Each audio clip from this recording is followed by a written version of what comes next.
읽겠습니다. 죽음보다 더 확실한 부활. 죽음보다 더 확실한 부활입니다.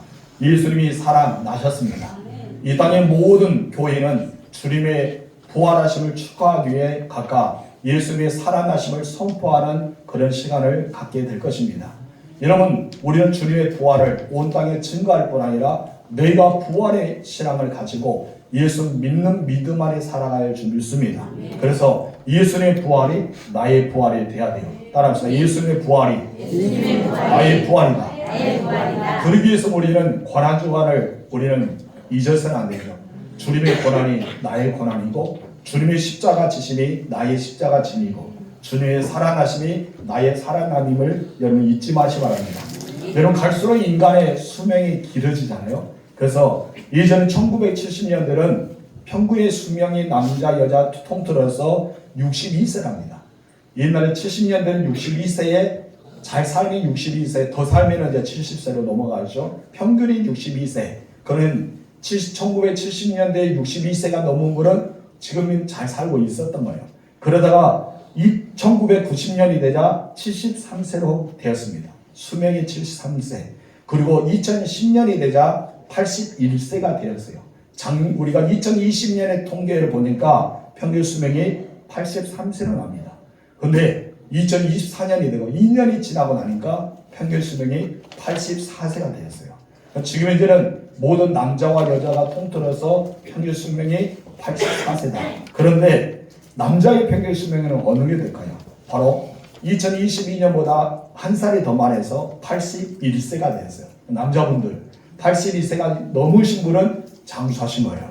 여러분, 건강하게 장수하겠습니다. 81세가 그들의 커터라미가 되었다는 것이죠. 그래서 81세가 넘었다. 그럼 여러분 장수의 축복을 받은 줄 믿습니다. 그리고 여성은 6살이 많아요. 그렇죠? 6살 더 많이 삽니다. 그래서 남자와 여자와 같이 죽기로 하면 6살 많은 여자와 결혼하면 같이 수명이 끝날 수도 있겠죠. 그래서 87세가 바로 지금 2024년에 수명의 그 여성의 수명의 평균 수명이라는 거죠. 그래서 우리가 지금 현재 생각하면 100세 참 넘는 분도 있잖아요. 우리도 지금 현재 제일 많은 분은 97세를 지금 현재 살고 계시는 우리 성도님이 계시는데 2100세 인생이 살아갑니다. 그래서 우리 시대를 가리켜 100세의 인생이라고 하는데 의학 연구자들은 우리 시대는 100세가 아니라 120세다라고 이야기하고 있어요. 의학자는. 왜냐하면 죽었다 살아난 사람도 많잖아요. 의학으로. 그래서 의학적으로 보면은 여전히 많은 약을 먹고 또 몸에 건강한 것을 잘 먹고 자기의 관리를 잘 하시면은 120세 인생까지 살아갈 수 있다라고 이야기하고 있습니다. 그만큼 요즘에는 수명이 늘어나고 있어요. 오늘 본문에서는 사도 바울은 죽음 이후의 부활에 대해서 이야기하고 있습니다. 죽음 이후의 부활. 우리가 120년에 살아간다 해도 이 땅에 살아가는 것은 120년 뿐이라는 것이죠. 어쩌면 깁니다. 그러나 짧은 인생입니다. 우리 짧은 인생을 위해서 살아가고 있는데, 그래 바울은 여기서 짧은 인생에서 끝난 것이 아니라 죽음 위의 시대, 바로 부활, 영원한 것을 이야기하고 있어요. 그래 땅에 있는 장막 집에서 보다는 하늘에 있는 영원한 집으로 옮겨간다는 것을 오늘 본문에서 이야기합니다. 여러분들은 예수 믿어 구원 받았습니다. 우리는 120년의 인생을 이 땅에 머물고 있지만은 이 땅의 죽음 이후의 시대가 바로 영원한 하나님 나라에 거하는 부활체로 살아갈 수 있음을 본문에서 이야기하고 있습니다. 우리 1절 말씀 읽겠습니다. 만일 땅에 있는 우리의 장막집이 무너지면, 땅에 있는 우리의 장막집은 무엇이요? 내 육체예요. 여러분의 육신입니다. 하나님께서 지으신 집, 어디입니까? 하나님의 나라죠. 곧 손으로 지은 것이 아니요 하늘에 있는 영원한 집이 우리에게 있는 줄 안다. 아마도 이것은 내가 하나님의 나라에 간다, 천국 백성이 된다는 말합니다. 그래서 여기서 땅에 있는 우리의 장막은 건물의 집이 아니에요. 여러분의 집에 터전인 건물이 아니라는 것이죠. 땅을 살아가는 우리의 육신, 그리고 우리의 몸을 뜻하는 것이 바로 땅에 있는 우리의 장막이라고 이야기하고 있습니다. 그러면 왜 이 땅에 우리의 몸이 장막집으로 평안하고 있을까요? 왜 장막집으로 평안한지에 대해서 두 가지 이야기입니다. 그중에 첫 번째 다 같이 읽겠습니다. 이 땅에서의 우리의 몸이 일시적이고 영원하지 않기 때문입니다. 맞습니다. 장막은 텐트와 같은 이야기입니다. 한마디로 장막을 표현하면 텐트라고 이야기하죠. 그렇기 때문에 바울은 그 당시에 장막을 만드는 사람이기 때문에 이 장막에 대해서 너무나 잘 알고 있었어요. 그리고 이스라엘 백성들이 광야 40년 동안 살아가면서 장막을 치며 살아갔던 사람이기 때문에 장막을 가지고 있는 특징과 그리고 단점과 장점에 대해서 너무나 잘 압니다. 그런데 이 장막의 단점은 무엇이냐면 내구성이 떨어진다는 것이죠. 그리고 일시적이라는 것입니다. 여러분 이 땅에 살아가면서 여러분들 어떻습니까? 여러분이 영혼이 건강하다 생각합니까? 아니잖아요. 여러분 나이가 드니까 아파요. 나도 모르게 기억이 깜빡깜빡해요. 옛날에 그렇게 잘했던 것이 나이가 몸이 떨립니다. 그래 딸립니다. 예전에 내가 왕년에는 그렇게 피곤해도 잠자고 일하면 겉들였는데 요즘에 잠자고 일하도 온몸이 뻐근뻐근해요. 왜요? 우리 육체의 장막이 그와같이 내구성이 떨어지기 때문입니다. 여러분 육체는 그렇게 떨어질 수밖에 없어요. 그래서 두 번째, 우리 육체는 뭐 어떠하다? 나약하기 때문이다. 왜 내구성이 떨어진 거예요? 나약합니다. 여러분 심한 태풍에 몰아치면 이 장막이 버티겠어요? 텐트가 어떻게 버팁니까? 다 날아가고 말잖아요. 아무리 우리 육체가 건강하고 내가 강하게 살아간다 하더라도 바이러스 하나는 맞지 못했어요. 여러분 중에 코로나 바이러스에 안 걸린 사람도 있겠지만 저는 걸려봐서 너무나 아팠어요. 이것이 죽을 정도로 아프구나라고 정도로 온 마디마디, 뼈마디, 관절마디 너무나 아팠습니다. 그리고 후유증으로 지금도 감기 오면 이 폐에 그러니 좀 좋지 않은 것이 있긴 있지만은 이 바이러스 하나 때문에 우리들이 넘어지고 쓰러지고 한없이 무너지게 됩니다. 이번에 감기도 걸잖아요. 감기가 마치 코로나 바이러스처럼 온 것처럼 굉장히 힘듭니다. 며칠 가고 몇 달을 갑니다. 어마어마한 힘든 것이 바로 이 작은 바이러스도 우리가 이기지 못한 거예요. 어떤 곳에 우리가 칼에 손을 비든지 가스에 찔든지 아니면 어디 그 부분에 다치면은 우리는 무너지게 됩니다. 우리는 아무리 건강하다고 이야기하더라도 순간 무너진 것이 우리의 육체란 것이죠. 그래서 이 땅에 살아가고 있는 우리는 120년의 인생, 아니면 100세의 인생, 90세의 인생, 이렇게 인생을 살아가더라도 이 살아가는 인생은 무엇보다 나약하다. 그리고 무너질 수밖에 없다고 이야기합니다. 이렇게 한없이 나약한 육체를 무너지게 된 그 결과는 무엇일까요? 왜 이렇게 무너질 수밖에 없었을까요? 여러분 첫 번째 우리 다같이 읽읍시다. 시작. 장막집이 무너지면. 여러분의 장막집이 무너지면 어떻게 될까요? 여러분 장막집이 무너지면 어때요? 어때요? 여러분 육체가 무너지면 어때요? 죽는 거죠. 우리 죽는 거를 다옵니다. 왜 그렇게 머뭇머뭇합니까? 벌써 설교 시작하는데 주인을 만나기 위해서 눈을 감았어요. 하나님, 나 지통교수를 부활해서 예수를 만나고 싶습니다. 그래서 눈을 벌써 감아서 아멘. 은혜를 혼자 다 받으면서 입을 하고 있는데 여러분을 깨워서 죄송합니다. 주님을 만나고 싶어도 밤에 만나시기 바랍니다. 우리 1절 3만 읽겠습니다. 시작. 만일 땅에 있는 우리의 장막집이 무너지면 이 땅에서 우리 장막집이 무너지면 어때요? 이것을 가리켜 텐트가 해체됐다. 천막이 해체됐다. 장막을 거두었다라는 의미입니다. 한마디로 이것을 인간의 모습으로 우리 육체를 보면은 죽음을 뜻하고 있어요. 사도 베드로도 역시 죽음을 장막을 벗어났다라는 것으로 묘사합니다. 근데 베드로서 1장 14절에서 이렇게 말하죠. 중간 말씀 보겠습니다. 시작. 나도 나의 장막을 벗은 날이 임박한 줄을 아니라. 사도 베드로 무엇이요? 나도 죽음이 임박했다. 하면 육체의 장막이 벗어나는 것이 임박했다는 거예요. 혹시 여기 앉아있는 분도 그렇게 생각하지 않습니까? 내 육체의 장막이 벗어날 때가 임박했다. 텐트를 철거하고 내 육체가 하나님의 나라를 갈 때가 가까워왔던 것을 우리가 대충은 짐작할 것입니다. 이것은 사도 베드로도 그와 같은 말을 하고 있습니다. 맞습니다. 우리 육체도 역시 마찬가지입니다. 많은 것을 지키고 위해서 돈을 지키고 또 시간을 지키고 우리는 올바른 시간을 갖고 습관을 가지고 아무리 노력해도 죽음 앞에는 쉽게 무너지고 마는 것이 우리의 육체입니다. 그러면 그날을 피할 수 있어요? 없어요? 피할 수가 없습니다. 어느 누구든 태어난 사람은 반드시 뭐하게 됐어요? 죽게 되었습니다. 좀 일찍 죽는 사람, 중간에 죽는 사람, 늦게 죽는 사람 차이가 있지 모든 사람이 이 땅에서 여러분 죽게 되어 있다고요. 그래서 생명체를 가진 사람은 끝이 있습니다. 언제? 바로 이 땅에 살고 있는 모든 사람입니다. 그렇지 않았다면 어떡할까요? 우리 고조도 있고 중도도 있고 처음에 시작했던 아담도 아직까지 있을 거예요. 그럼 이 땅의 지구는 어떻게 할까요? 사람들 너무 많아서 여러분의 집은 한 칸 정도 될까요? 이 땅에 죽음이 없다고 생각하면 어떻게 이 많은 인구들이 여기서 살아갈 수 있을까요? 우리가 진짜 죽음이 없다면 아담에게 물어볼까요? 왜 거기서 선악과를 먹었어요? 따질 수 있겠죠. 그들은 아담을 만날 수 없습니다. 아브라함이 어떻게 해서 가까이 우리를 떠나서 우상을 버리고 하나님을 섬기게 됐습니까? 물어보고 싶어도 아브라함이 이 땅에 없습니다.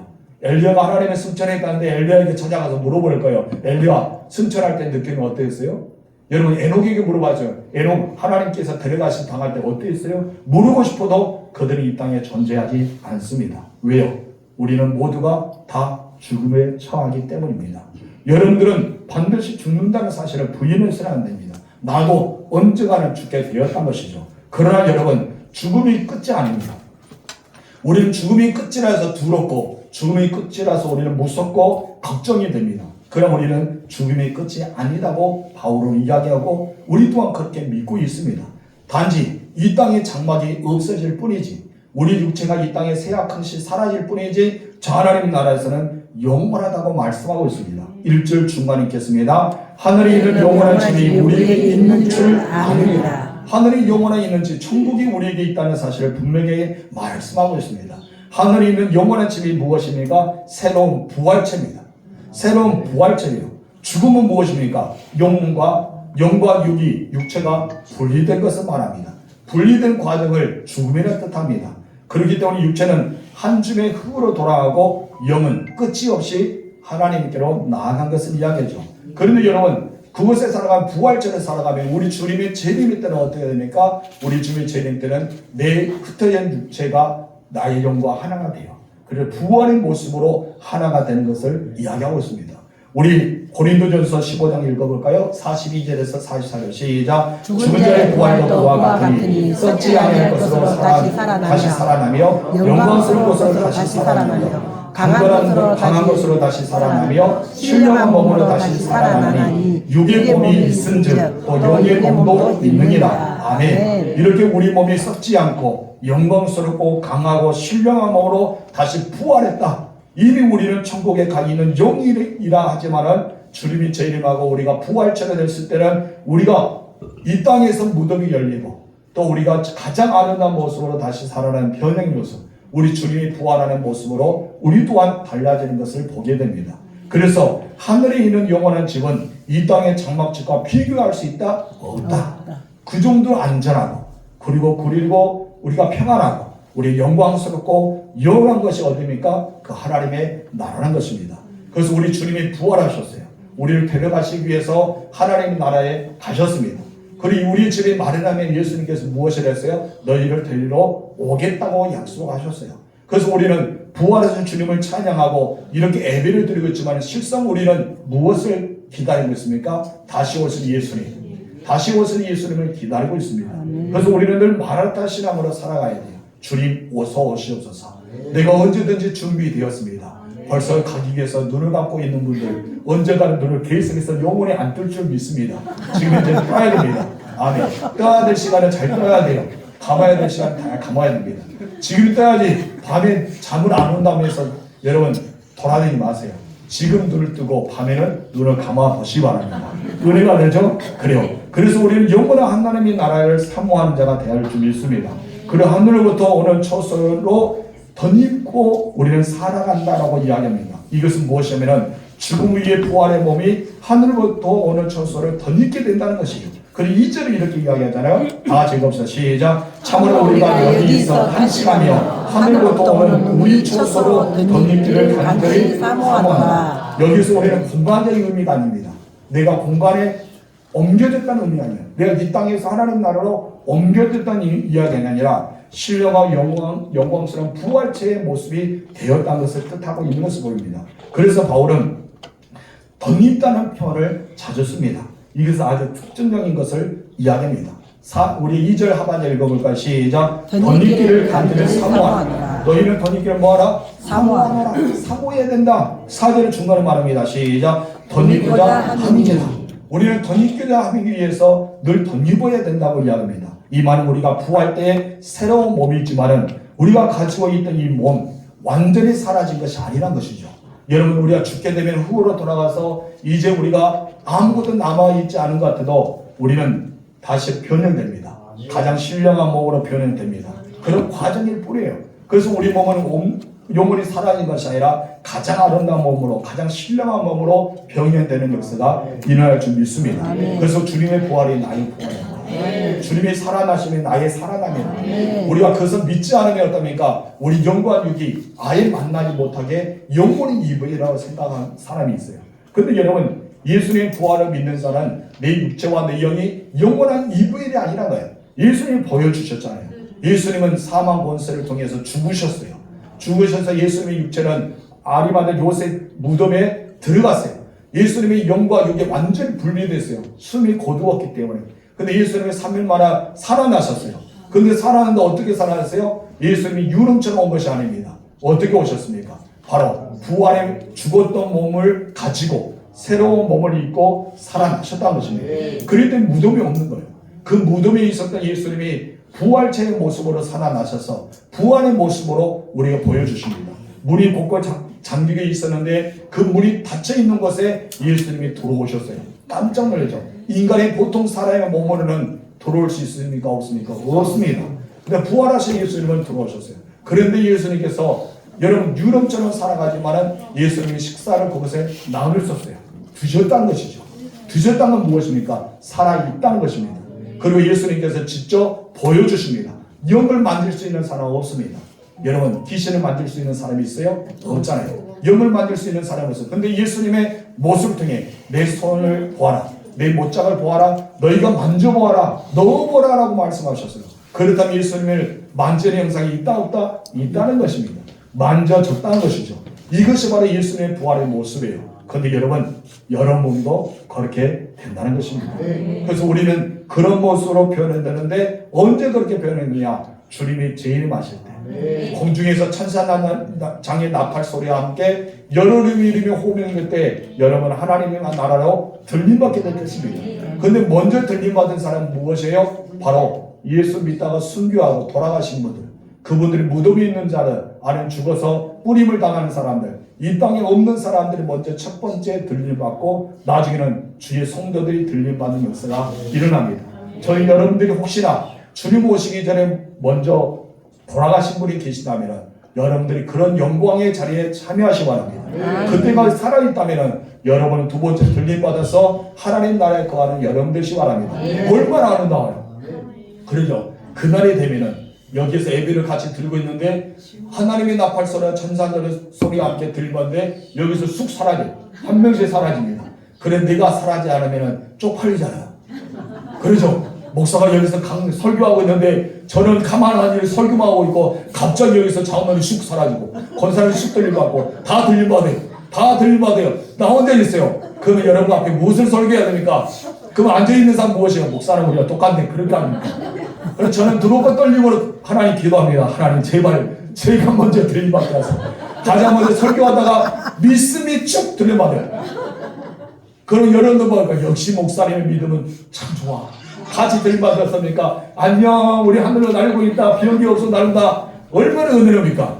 그것까지 생각 안 하신 여러분들 부활체의 상상을 안 하시고요. 우리는 그것을 생각하게 돼요. 여러분 들림받게 됩니다. 아멘. 그것을 이야기한 거예요. 덧입혀야 된다. 덧입고자 합니다. 이것을 말하고 있는 거예요. 그래서 우리 몸이 떠나서 주님과 함께 있게 되는 것은 죽음을 뜻합니다. 그러나 우리는 죽음 이후의 세계가 있다는 것입니다. 8절 말씀 읽겠습니다. 우리가 담대히 원하는 바는 차라리 몸을 떠나 주와 함께 있는 것은 그것이야. 이것은 뭐로 죽고 나서 내가 내 영은 주님과 함께 있고 싶다는 마음이 사도 바울의 간절한 마음이었어요. 우리도 그렇잖아요. 나는 어떤 분은 우리 성도 중에 그럽니다. 이제 때가 됐으니 제발 하나님 나 데려갔으면 좋겠다고, 나 주님께로 가고 싶다고 그런 성도들이 혹 있더라고요. 그 마음이 사도 바울의 마음이 아닐까요? 여러분 이제는 다 이 땅에서 할 걸 했어요. 그래서 이 땅에 살 만큼 살았어요. 그래서 하나님 나 주님 앞에 나아가고 있어요. 바울처럼 나 주님께로 들어가고 그래서 나 주님과 함께 있고 있습니다. 무엇을 떠나서? 내 몸을 떠나서. 근데 마음대로 되지 않죠. 그렇죠. 우리 주님이 아직 아니란 거예요. 이 땅에 머물고서 아직 해야 될 일이 있습니다. 내 가족을 위해 기도해야 되고 내 자녀를 위해 전도해야 되고 우리 하나님의 일을 위해서 해야 될 일이 있기 때문에 아직 여러분들은 이 땅에 두는 거예요. 그래서 빨리 가려고 생각하지 말고 하나님께 이렇게 기도해주세요. 하나님 내 사명 다하게 하옵소서. 아멘. 그럼 하나님이 알아서 내려가요. 여러분 하나님께서 에녹을 데려갔는데 에녹이 다 정했을까요? 하나님 질문이 있어요. 나 며칠 며칠에 몇 분에 내가 다 깨끗하게 목욕하고 있을 때 나 데려가세요 라고 했어요. 엘리야가 데려갈 때 어떻게 합니까? 하나님 잠깐만요. 이 엘리사 좀 떼어놓고 내가 좀 시간 좀 기다려주세요 할 때 하나님 기다려주세요? 아니죠. 하나님 때에 하나님의 정한 시간에 하나님께서 원하신데 여러분 데려가요. 그래도 여러분 오래 산다고 우리가 너무 많이 살았다고 생각하지 마세요. 여러분 이제는 생각을 바꾸세요. 어떻게 바꾸라고요? 하나님의 일을 다 하게 하옵소서. 내가 이 땅에 하나님의 일을 다 하고 하나님의 때가 날 때 나를 불러주옵소서. 우리는 그렇게 고백을 준비했으면 내 영은 죽음 위에 잠자는 상태로 돌아간 것이 아닙니다. 무엇이 상태로 돌아간 것도 아닙니다. 의식을 가지고 주님의 임재 가운데 주님과 함께 거하는 것을 이야기하고 있습니다. 우리의 죽음은요 부활을 기다리고 있는 거예요. 주님의 재림하는 날에 우리 몸은 썩지 않고 쇠하지 않고 영광스럽고 영원하고 신령한 몸으로 다시 부활하게 되기 때문입니다. 영과 육이 완전히 분리된 거 아닙니다. 우리는 완전히 구원받고 영원한 복, 영생의 복을 우리는 누릴 수가 있다는 것입니다.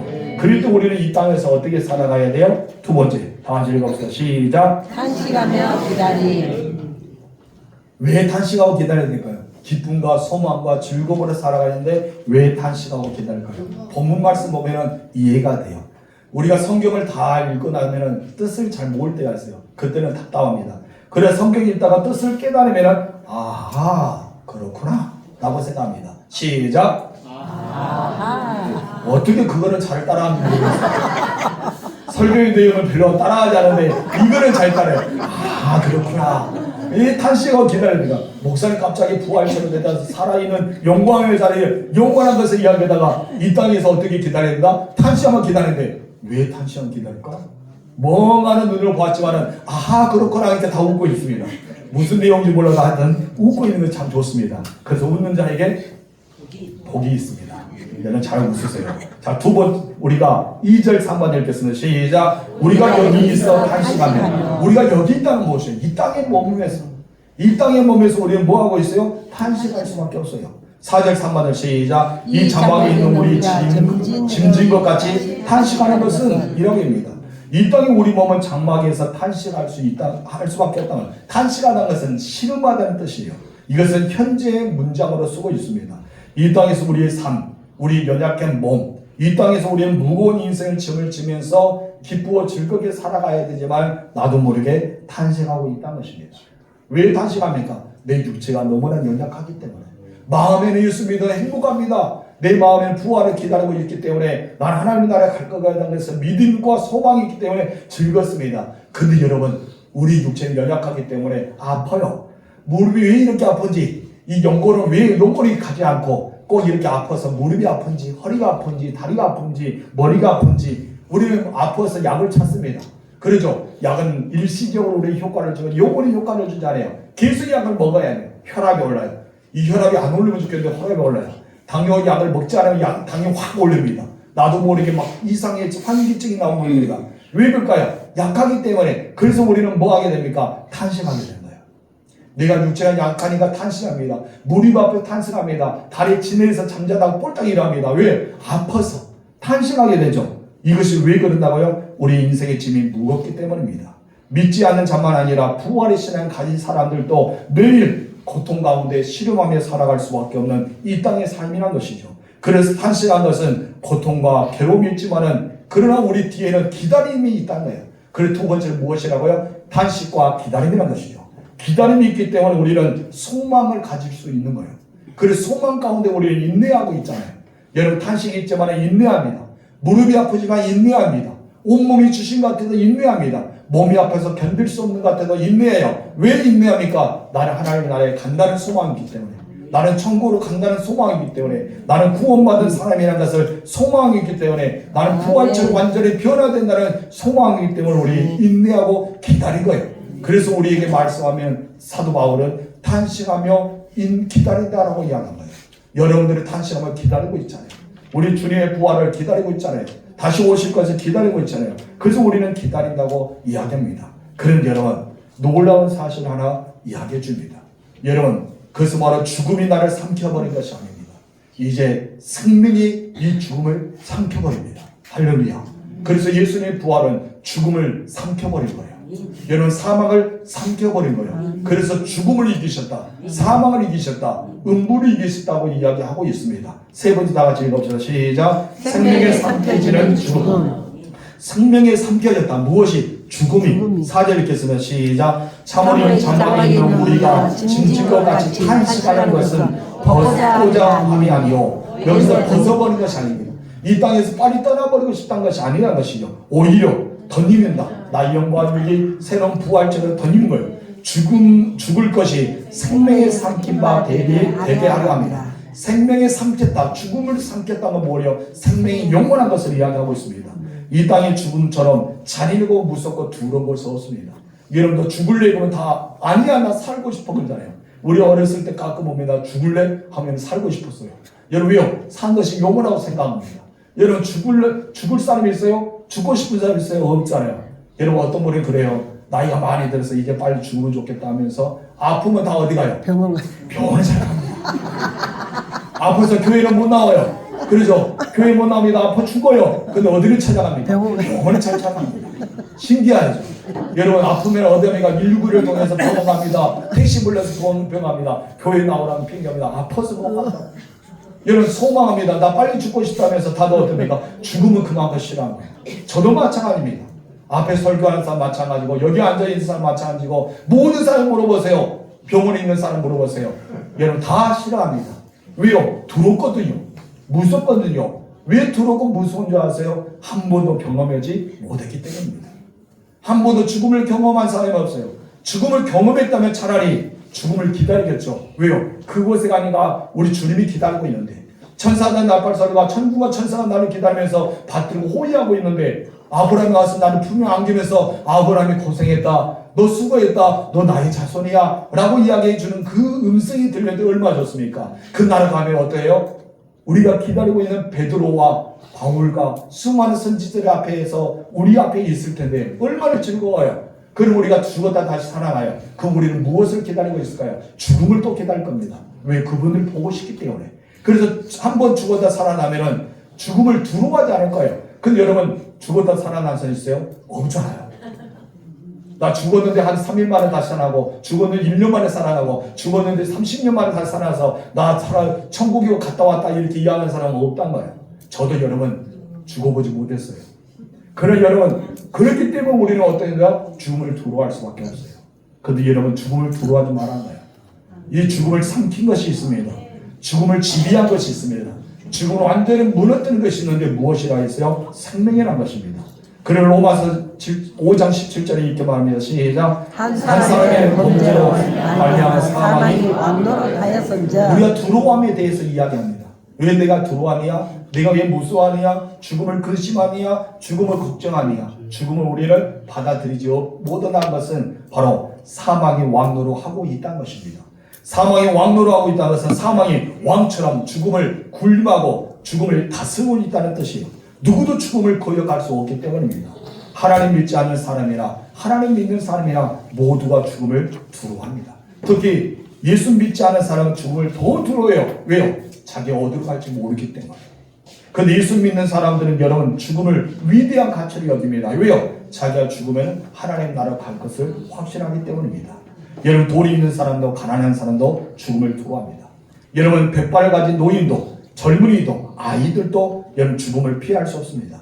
그 위대한 알렉산더 대왕도 여러분 나폴레온도 영원한 생명을 갖고 싶었던 진신 황제도 여러분 다들 어떠합니까? 죽음의 권세 앞에 무릎을 꿇고 말았습니다. 태어나서 죽음을 피할 수 있는 사람이 있다? 없습니다. 탄생보다 더 분명한 것이 죽음이기 때문입니다. 사람들은 태어나자마자 어디를 향해 간다고 이야기합니까? 죽음을 향해 행진한다고 이야기하잖아요. 우리는 다 죽음을 향해 갑니다. 이것은 변함없는 진리이기 때문입니다. 그런데 이 죽음보다 더 확실한 진리가 있습니다. 이 죽음보다 더 확실한 진리가 무엇입니까? 설교의 본문을 잘 제목을 읽어본 사람은 답이 나올 것입니다. 확실한 합니다. 맞아요. 컨닝을 잘하는 사람이 그점 맞습니다. 그래요. 이 죽음보다 더 확실한 진리가 있는데 그 진리는 무엇이에요? 부활이라는 것입니다. 사망 죽음이 영원한 권세를 가지고 있는 것 같지만 그러지 않습니다. 생명의의 삼키마 된 것을 그 시작점에 대해서 분명히 말씀하고 있기 때문입니다. 그래서 우리는 4절 하반절을 다시 읽어야 됩니다. 다시 시작. 줄 것이 생명의 삼키마 되게 하려 하며, 준 것이 생명의 삼키마 되었다. 여러분은 죽음을 생명에 삼켰어요. 그래서 죽음을 생명에 삼켰다는 것은 무엇이에요? 나는 죽지 않은 거예요. 나는 살아난 것을 말합니다. 그래서 죽음의 생명을 삼킨 것이 아니라 생명의 죽음을 삼킨 상태이기 때문에 우리는 죽음의 사망을 압도적으로 그들을 지배하게 된 것을 말합니다. 사망을 삼키고 이겼습니다. 죽음보다 더 확실한 것은 무엇이라고요? 부활입니다. 부활. 우리 주님은 사망을 이기셨습니다. 우리 주님은 우리에게 산 소망이십니다. 우리 주님은 그 소망 가운데 우리에게 부르십니다. 우리는 이 시간에 주 예수 나의 산 소망을 찬양하면서 그것이 무엇인지 다시 찬양 가운데 나아가기를 소망합니다.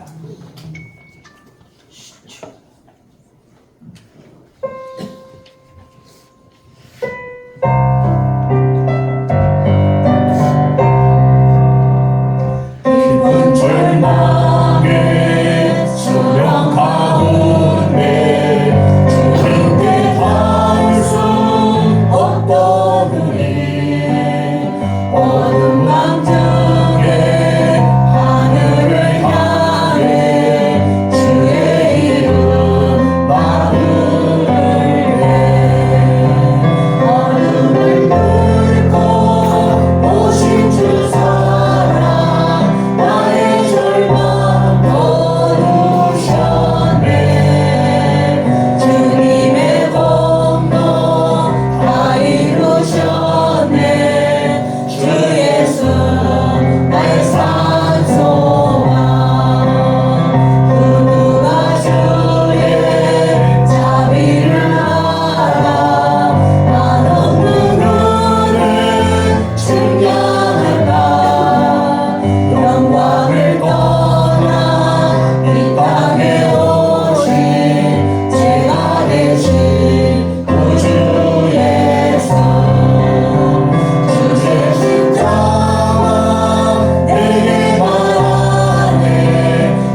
맞습니다.